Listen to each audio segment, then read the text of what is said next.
Hi friends, నేను మీ doctor Swapna Chekkuri from Hyderabad women and fertility centre. Welcome to my channel. So ఈరోజు ఏంటంటే మనకు న్యూ బోర్న్ కేర్ అనేది ఏంటి, ఎలా చేయాలి అనే దాని గురించి తెలుసుకుందాం.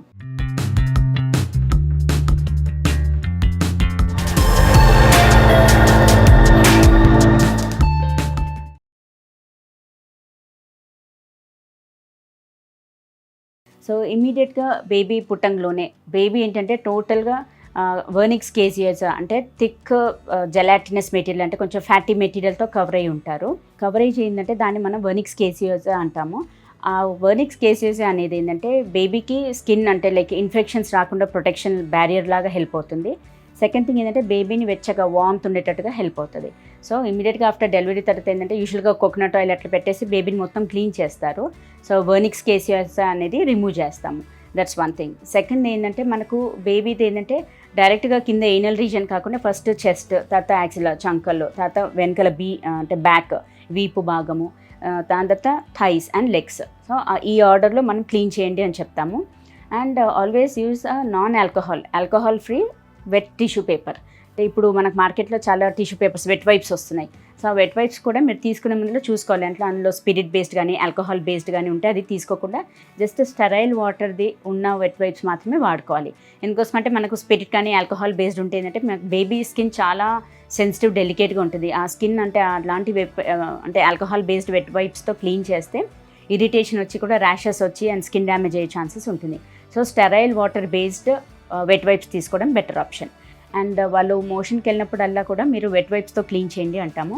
అండ్ ఈవెన్ జెనైటల్ ఏరియా కూడా బ్యాక్ టు ఫ్రంట్ కాకుండా ఫ్రంట్ నుంచి బ్యాక్కి క్లీన్ చేయాలి. లైక్ యూరిన్కి వెళ్ళే చోట నుంచి బ్యాక్ మోషన్కి వెళ్ళే చోటకి అలా, అంటే డైరెక్షన్ ఆఫ్ క్లీనింగ్ కూడా అదే పద్ధతిలో ఉండాలి.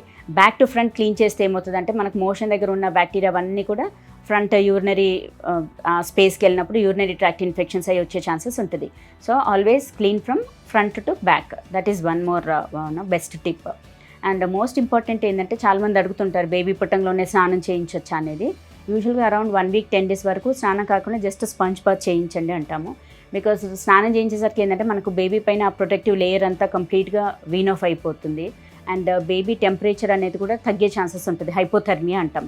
సో మనకు పైన ప్రొటెక్టివ్ లేయర్ ఉంటే ఏంటంటే బేబీ టెంపరేచర్ మెయింటైన్ అవుతుంది, సడన్గా టెంపరేచర్ డ్రాప్ అవ్వకుండా ఉంటుంది. కొందరికి సడన్గా టెంపరేచర్ డ్రాప్ అయ్యేసరికి సీజర్స్ అంటే ఫిట్స్ లాగా కూడా వస్తుంది. సో వీటన్నిటికీ మనకు ప్రొటెక్షన్ ఏంటంటే డైలీ స్నానాలు అట్లా కాకుండా స్పంజ్ బాత్ చేయించి ఆఫ్టర్ 10 days తర్వాత కూడా ఒక 2-3 daysకి ఒకసారి అలా చేయించండి అంటాం. అండ్ మరీ ఎక్కువగా రుద్దడము, కొంతమంది సున్నిపిండి పెట్టి రుద్దేస్తూ ఉంటారు, ఈ హెయిర్స్ అంతా కూడా పోవాలి అన్నట్టుగా.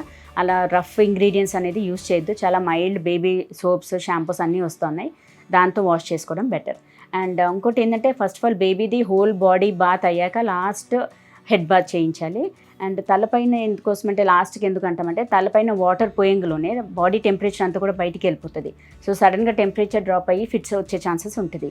సో మనము అందుకనే లాస్ట్కి తలపైన నీళ్ళు పోసేసి అండ్ ఇమీడియట్గా తూడ్చేసి వార్మప్ చేసేయాలి బేబీ, అంటే తడి లేకుండా నీట్గా తూడ్చేసేయాలి. అండ్ కుదిరితే ఏంటంటే ఇంట్లో వార్మర్ ఉంటుంది, లేదు మన హెయిర్ డ్రైయర్ ఉంటుంది కదా, అది కొంచెం నెంబర్ 1లో అంటే లైట్గా వార్మ్ ఎయిర్ పెట్టేసేసి తొందరగా డ్రై అయ్యేటట్టు చూసుకోవాలి. సో ఇవన్నీ ఏంటంటే మనం ప్రికాషన్స్ తీసుకోవాలంటే మసాజ్ చేసినప్పుడు కానీ, బేబీని క్లీన్ చేసేటప్పుడు కానీ, స్నానం చేయించేటప్పుడు కానీ ఈ జాగ్రత్తలు తీసుకుంటే ఏంటంటే బేబీకి అంటే మన ద్వారా ఇండ్యూస్డ్ కాంప్లికేషన్స్ అనేది ఏమీ అవ్వవు. అండ్ బేబీకి స్నానం చేశాక కూడా ఏంటంటే బేబీ ర్యాపింగ్ అనేది కంప్లీట్గా ర్యాప్ చేస్తే ఏంటంటే వాళ్ళకు మదర్ ఊంబులోనే అంటే గర్భసంచి లోపల ఎట్లా ఉంటారు కోజీగా, అట్లా మనం కంప్లీట్ ర్యాపింగ్ చేస్తే కూడా వాళ్ళు అట్లాగే కోజీగా ఉండి నిద్ర అనేది బాగా, అంటే at least minimum 4 to 5 hours undisturbed sleep ఉంటుంది వాళ్ళకు. సో ఆఫ్టర్ బాత్ తర్వాత హెయిర్ డ్రై చేసేసి బాడీ అంతా డ్రైగా తుడిచేసి then you can wrap the baby. And then feeding కూడా ఏంటంటే ఎవ్రీ 2-3 hours ఫీడింగ్ ఇవ్వండి అంటాము. అండ్ ఒక్కొక్కసారి డిమాండ్ ఫీడింగ్, కొంతమంది బేబీస్ ఏంటంటే కంపల్సరీ 1-1.5 hours అడుగుతూ ఉంటారు. సో వాళ్ళు ఏంటంటే పొట్ట నిండా పాలు తాగకపోతే ఊరికి అడుగుతూ ఉంటారు. సో కంప్లీట్గా మంచిగా బ్రెస్ట్ ఫీడింగ్ ఇస్తే ఏంటంటే at least minimum 2 to 3 hours gap అయితే ఉంటుంది. అండ్ బ్రెస్ట్ ఫీడింగ్ ఇచ్చాక కూడా కంపల్సరీ బర్పింగ్ అంటే ఇట్లా భుజం పైన వేసుకొని తేంపు తీయించేంత వరకు మీరు కొంచెం వీప్ పైన గట్టి కొడితే గాలి బయటికి వచ్చేస్తుంది తేంపులాగా. సో అలా తేంపు తీయించాకనే బేబీని పడుకోబెట్టడం. So this is most important. Feeding every 2 to 3 hours and burping after every feeds.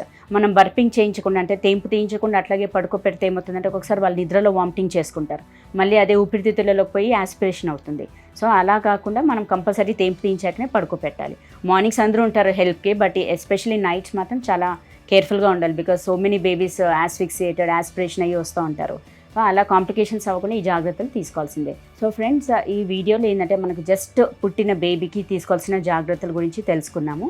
ఈ వీడియో మీకు నచ్చినట్లయితే, ఇన్ఫర్మేటివ్ అనిపించినట్లయితే please like my video and share with your friends and needy people. Thank you.